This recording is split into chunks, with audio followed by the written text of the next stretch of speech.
दिदोम थांखियाव गसंनानै आंनि मुखुब खोमसि अरन एवस्रांनो नाजाबोनायखौ बुहुमनि सुबुङा गोरोन्थि साननायखौ आंबो गाज्रि मोनाखै आंबो गाज्रि मोनाखै गोब्राबसिनै जिउ दैथुननि दाहाराव दिङा जावलांनो आं दिनै मोनफैबाय जुजिनायनि गोदान थुलुंगा इयुनखौ जिउआव देरहानो इयुनखौ जिउआव देरहानो इयुनखौ जिउआव देरहानो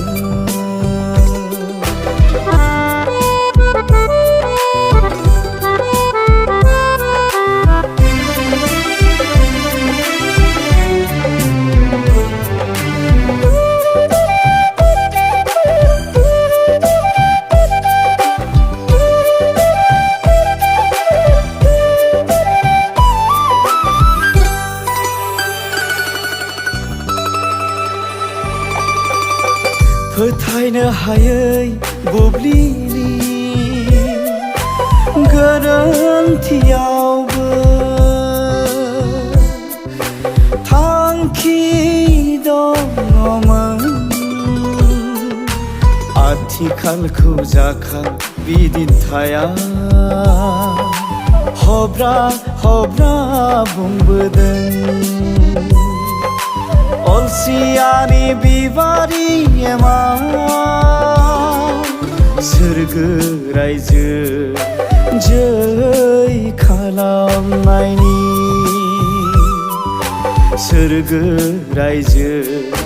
जै खालामनायनि जिउनि रैसुमै सिमाङा फेलेंनि अराव खामग्लिलांजोबगोन जानजि खाफ्रान आरो गोजान लामा हान्थिसुलांनांगौ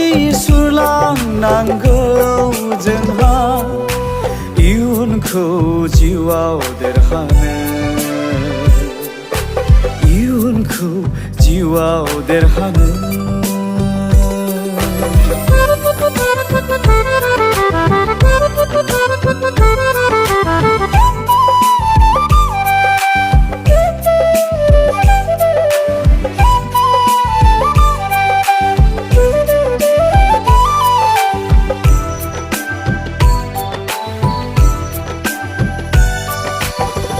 जोंनि उदां अख्राङा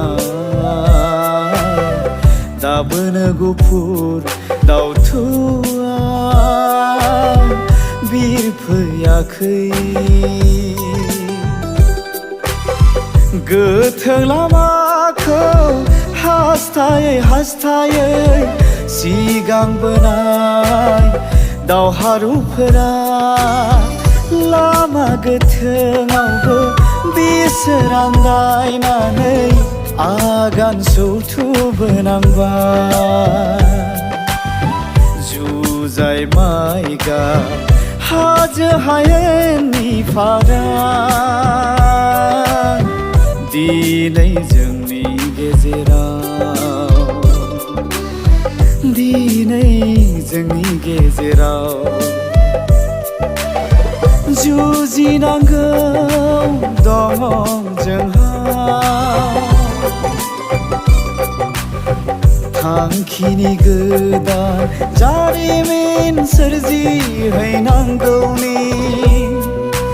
इयुनखौ जिउआव देरहानो इयुनखौ जिउआव देरहानो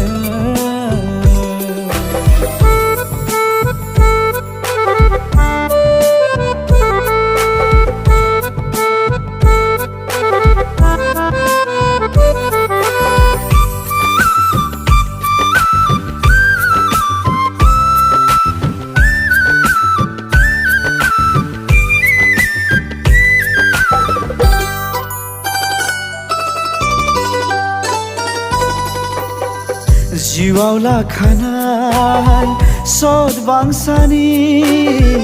जांख्रिथाय थांखि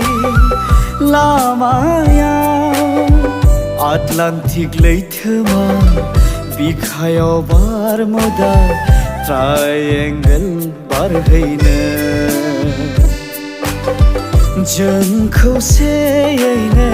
मोनसे बिन्दोनिफ्राय गुबुन मोनसे बिन्दोसिम मावथि आखाइजों आखाइ हमज्लायनानै दालां लुनांगोन दालां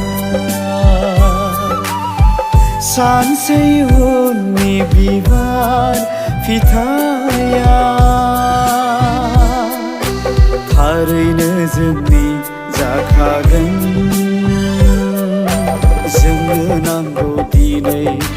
खौसेथिनि जांख्रिखांनाय नांगौ जोंनो खौसेथिनि